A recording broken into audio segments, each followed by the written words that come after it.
Ang gagawin nyo ay huhulaan nyo kung ano ang nakikita nyo dito sa senaryo. Itong mga word na ito.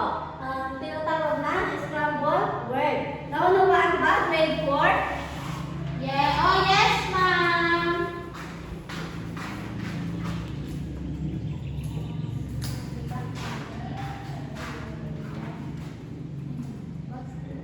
Okay, grade 4. Palimulan nyo na ang inyong gawain and I will be back 5 minutes later. Okay, grade 2. We are now start our discussion today.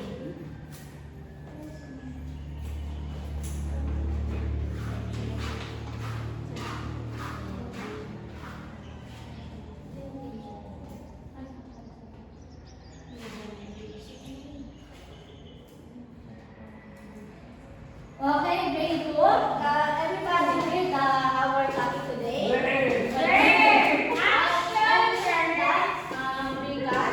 Can you read? Action word when someone does something doing, they are called verb. Okay, sit down. Verb is an action word that what someone or something is doing. They are also all verbs. And here are examples. Example of action word is, can you read? Yuri runs fast.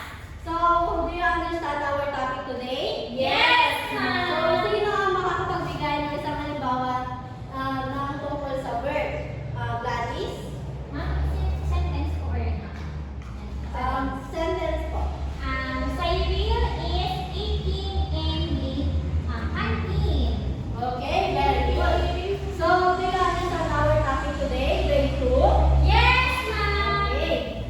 So, quiet please and I will be back later. Grade 4, do you finish your activity? Yes, ma'am. Okay, Cyril, can you answer our activity?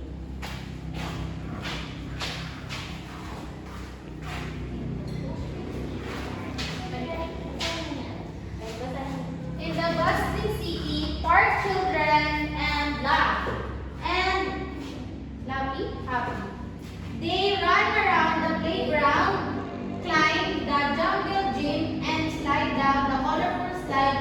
Some children swing high on the swings while others jump. This one is love. This one is run. This one is climb.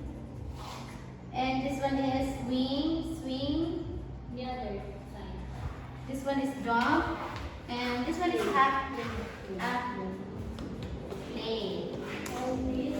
And rope with the friends, nearby a group of kids kick a soccer ball back and forth, cheering each time they score a goal. The sounds of children's laughter fills as they enjoy their time together in the park. Okay, very good. Give Cyril very good clap. 1, 2, 3, 1, 2, 3. Very good, very good. So now let's proceed our topic today.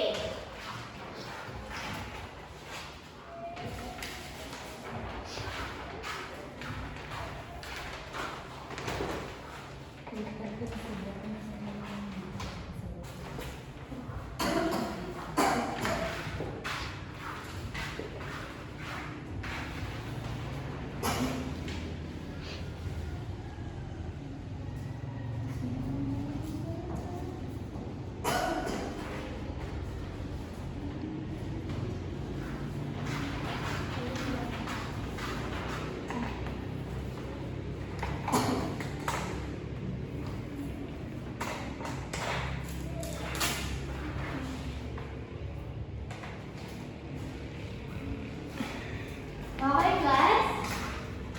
Let's proceed our topic today. Can you read the number 1? Everybody? Present Present tense of the verb is used to express an action